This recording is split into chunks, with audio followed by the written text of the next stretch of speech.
wonderful teachers. I'm Arya Babre and it's my immense pleasure to welcome all of you in this orientation program.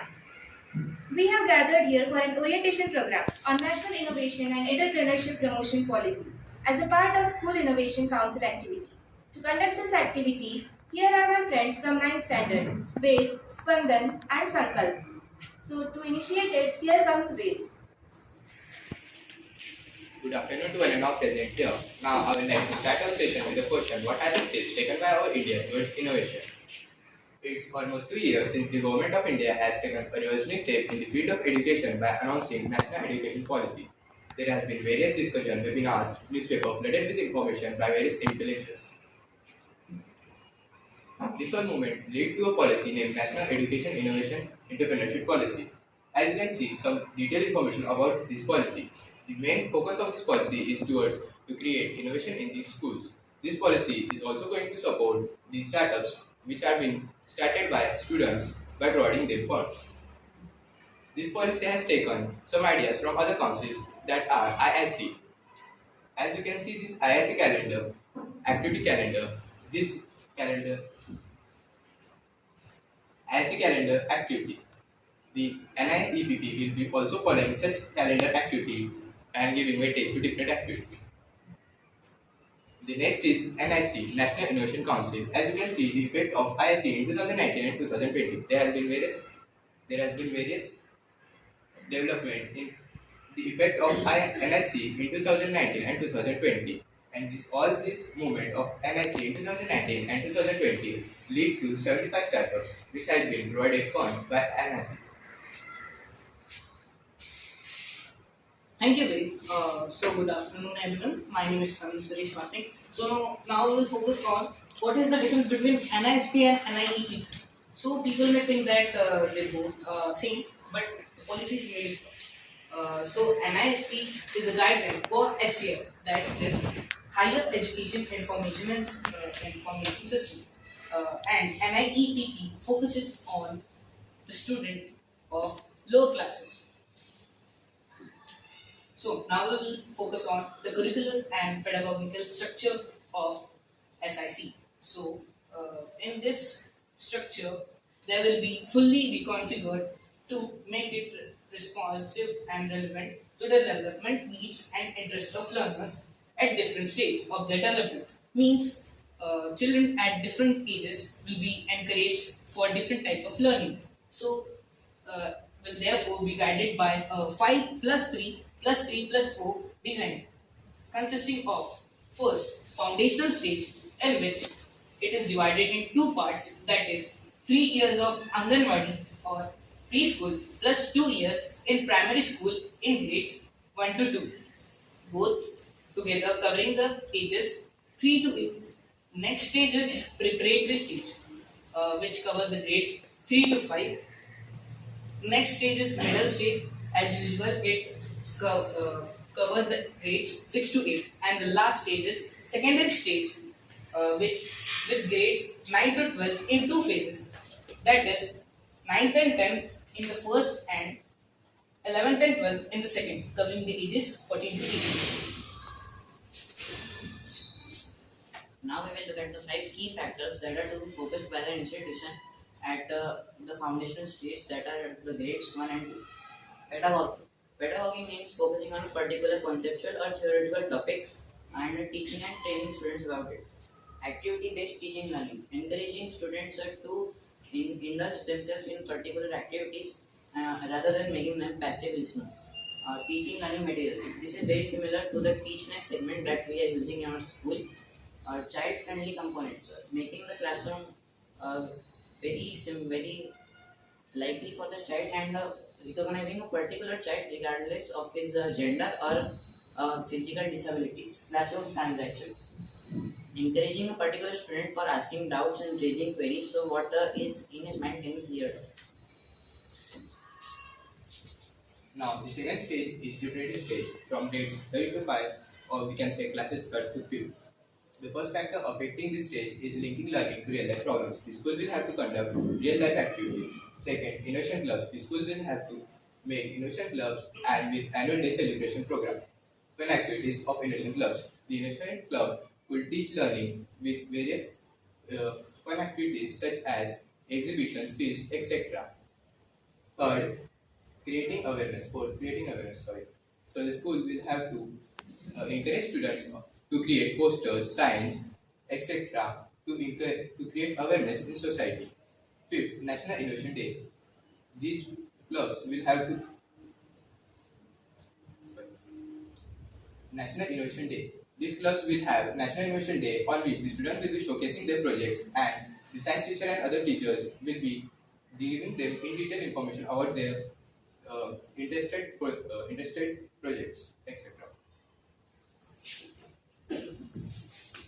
Thank you, Ved. So the next stage is the middle stage, which includes the grades 6 to 8. So there will be minimum 2 hours or weeks of tinkering for hand-on-hand learning of curriculum topics. Next, there will be self-organized learning environment for attraction of students towards learning. There will be meeting entrepreneurs by which students can inspired by the entrepreneurs and their work. Now, other hand-on-hand experience by calling the artists and to facilitate the opportunities for them. Now we'll focus on the bagless days. So what are the bagless days? So in that days, the students come without bag, but instead teachers are encouraging the students for taking occupational activities. So here's an example of bagless days. So here's an handbook, that is teacher's handbook from 6th grade session plan booklet. So the activities included in this handbook is some of the examples are given here: food diversity, food label, biodiversity, etc. These are the activities which should be conducted on the occasion of bagless days. At the secondary stage, minimum 2 hours and weeks for thinking. It means to develop a particular student's critical thinking that will be useful in this future exam, that is like JEE and NIEPP. Include in a student enrichment programs, conducting various activities or pursuits such as debating competition and the other competitions that we used to conduct in our school. Internships, various activities and something very likely for the student so that he can freshen him up and can very happy or what can you say, very likely or to come into a school. Student in resident programs, creating a hypothetical environment for a particular student so that he can know what the problems he is going to face in the future, like living in hostels, etc. One-stop web portals, creating a particular website so that he can one-stop center hub for permits, applications, certificates, etc. School Innovation Council is what we will explain. So SIC is a Ministry of Education Innovation Cell and AICTE has launched a School Innovation Council program for schools across the country. Basically, SIC will be conducting activities for students and teachers under SIC annual calendar plan, and SIC will be linking schools with Innovation Cell, which is being established by MoE's Innovation Cell. Now, what are the funds? The SIC will be providing some funds to startups which are done by the students and funds to school to start innovation in their school.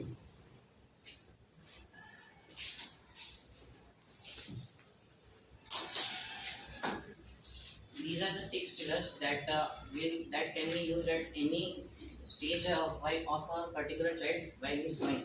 Mindset change, awareness and training, infrastructure and mentoring to nurture innovations, incentivizing and encouraging teachers, pedagogical innovations, collaborative partnerships, school and community, school entrepreneurs-led startups. These are the 6 pillars that are very important for a particular student while he is growing up. The goals that this policy will achieve in the near future is as follows: developing critical thinking skills. Think that for tinkering 2 hours of a week is used for the preparatory stage and the secondary stage. Building innovation and incubation ecosystem by providing resources available at the institute.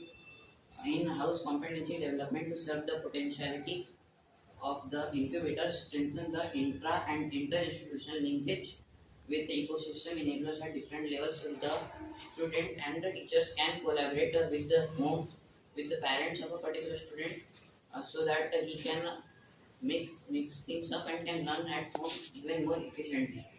Defining key performance indicators for entrepreneurial performance impact assessment.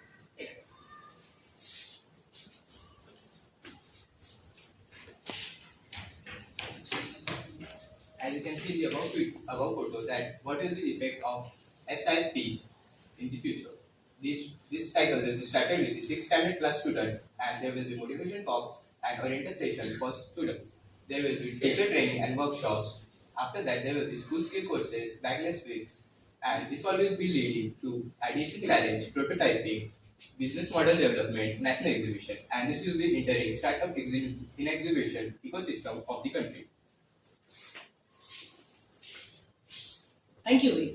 Now, we will focus on what else can NIEPP be added in distant future. So, it will help in developing key performance indicators known as KPIs for entrepreneurial and performance impact assessment. As KPIs are a measurable value by which any individual or an organization can detect how he is achieving towards its goal. And again, it helps in creating societal, ethical, and technological entrepreneurs through this policy that have been made by the government, that is National Innovation and Startup Policy. So here are the factors by which any individual can detect his KPI. So the factors are evaluation, strategy, measurement, optimization, performance, success, objective, and scorecard. So these are the factors by which we can see how we can we can involve all our input to achieve towards our goal. So now we will see what impact will NIEPP will make to the country. So of course, this policy will ultimately help greatly in Indian economy, as this policy will help in generating more tax revenue, as there will be generation of more entrepreneurs and they will start their own startups. By this, there will be generation of more tax revenue. And this policy will help in increasing literacy rates in India also, as we know very illiterate people are there in India also. So by this policy, where the children are illiterate, there will be encouragement to take literacy, by which there will be increase in literacy rates. This slide shows the impact of SIC, that is School Innovation Council. These many schools are registered for this School Innovation Council, and our school has also been registered in this SIC. After filling all the norms and everything, our school is awarded this certificate to certify that Centers is registered for SIC. These are some successful startups through MIC, that is Ministry of Education Innovation Cell. Mahiko is a startup that works in agriculture sector. RCF, Rashtriya Chemical and Fertilizers, are very keen to make such chemical and fertilizers that are harmless for the user and can help the crop greatly. Thermax has made a revolutionary two-stage RO combined with evaporator and electrolysis. This invention utilizes RO, reverse osmosis, and evaporator for minimizing the water reject. Thank you. Good afternoon, everyone. I, Arya, take this opportunity to propose vote of thanks to those who have directly and indirectly contributed to this seminar. First, thank to Almighty, because of whose grace this program was possible. We are thankful to Honorable Father Prakash for his presence. I would like to thank Sister Regina for her enthusiastic support. I would like to extend my thanks to Sister Juliet. A special mention to Ashwini teacher for her support. Thanks to all the teachers and members of non-teaching staff for their unflinching support and coordination. A special thanks to Ved, Spandan and Sankalp for their efforts. Thank you everyone.